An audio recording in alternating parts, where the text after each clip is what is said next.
Hello, it's been a long time. I'm kind of a hot mess today. It's Saturday, and I did do the grocery pickup, so I didn't go to Walmart looking this rough. But it's been a while, so I thought I'd go ahead and make a video about where I've been before I start making more videos about what I'm doing.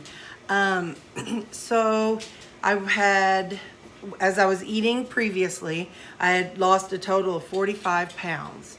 And that's by eating, I was following a website called dietdoctor.com.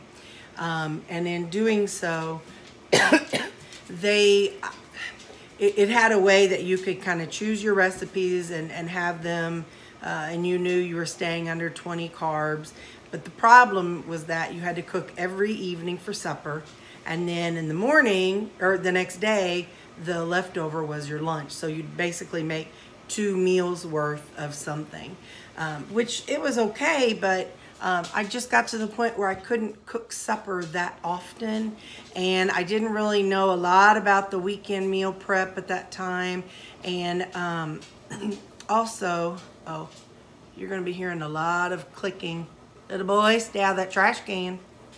I do have 4 dogs. I'm not sure how many I had last time.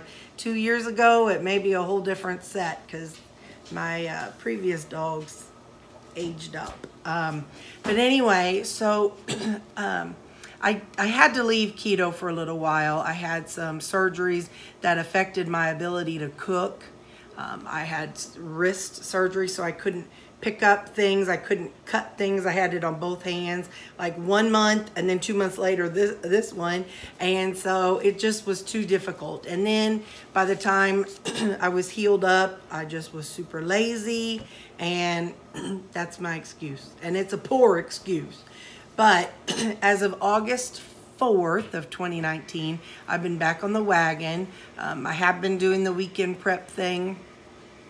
Typically what I've been doing is making 2 to 3 different types of meals and then freezing them and then keeping a couple different ones out.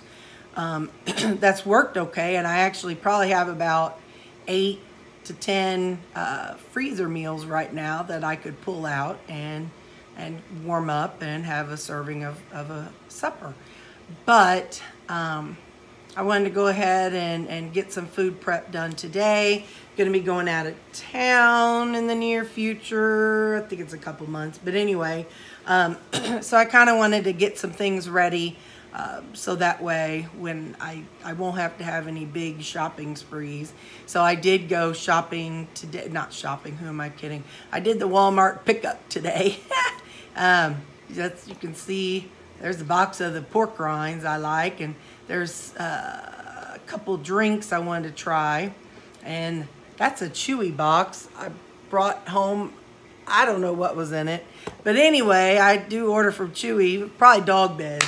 But anyway, so I'm back on the wagon, and like I said, I started August 4th. Today is October 5th, and I'm down 24 pounds.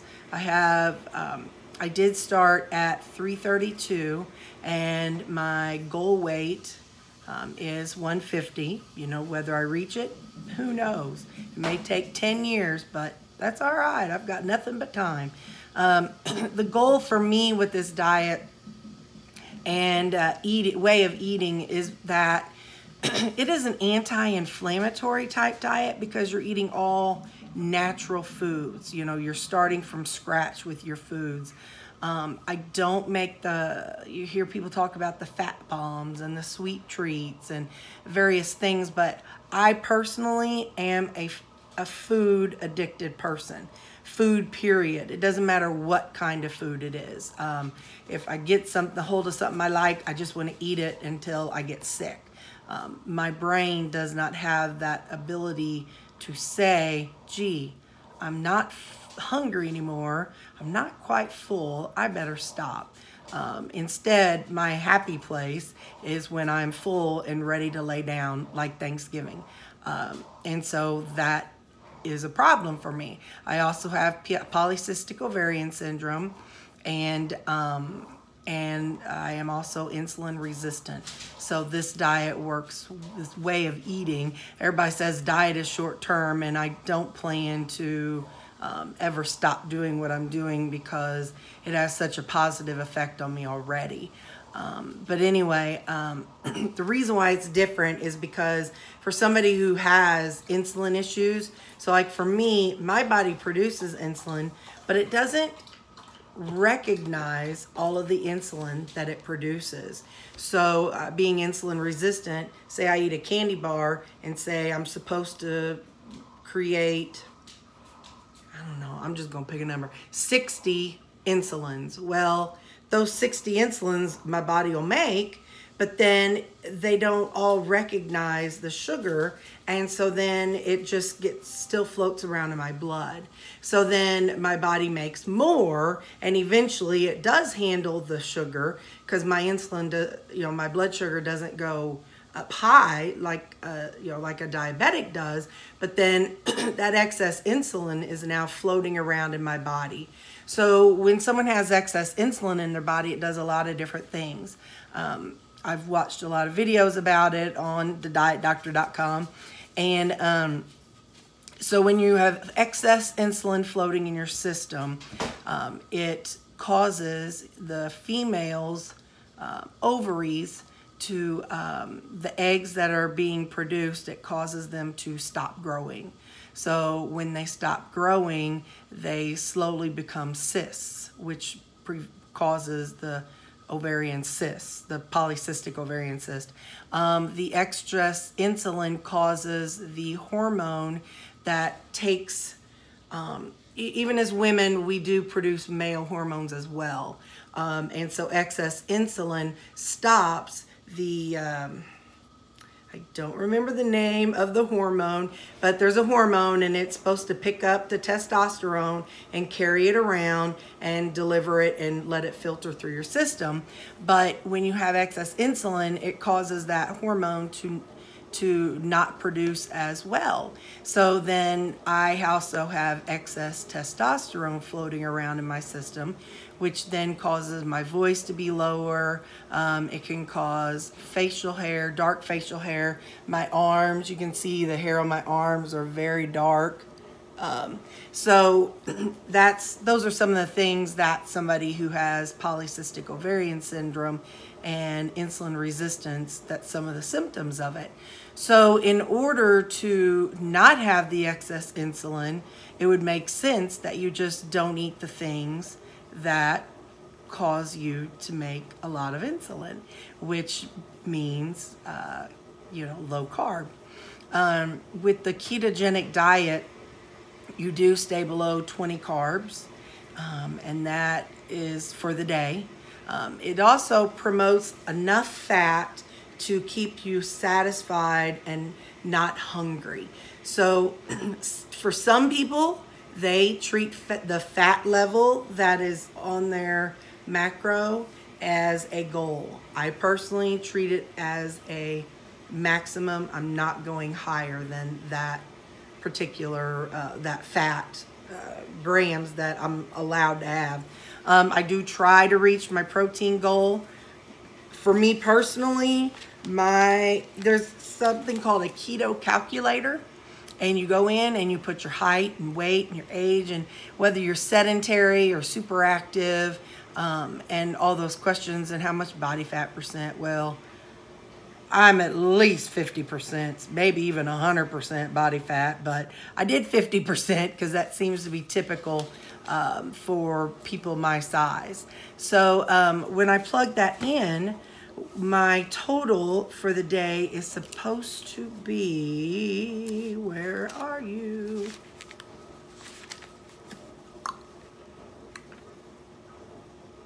Well, ain't that a kick in the pants? I had it written down somewhere. Oh, here it is. My calories should be 2,024. My total carbs for the day should be 20. My protein should be 120. And it's best to treat the protein as a goal because some people have found that if their protein is super low, then they have hair loss. I haven't had that issue yet. I've been on it 2 months and I haven't had that problem. So until it happens, I'm going to keep doing what I'm doing. And the amount of fat, as I'm going to call it, my fat limit is 163. So for 300 pounds, which is my next goal, that is it. If you can read it. Oh, it may be backwards. 24 calories, 20 carbs, 120 protein, and 163 fat.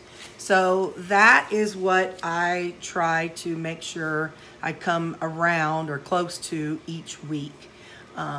Before, I was tracking every single meal, every single day, because I would make, up in the past couple months, because I would make several different things. So now, instead of doing that, I'm going to try something different, and I'm going to try making just 5 meals each week.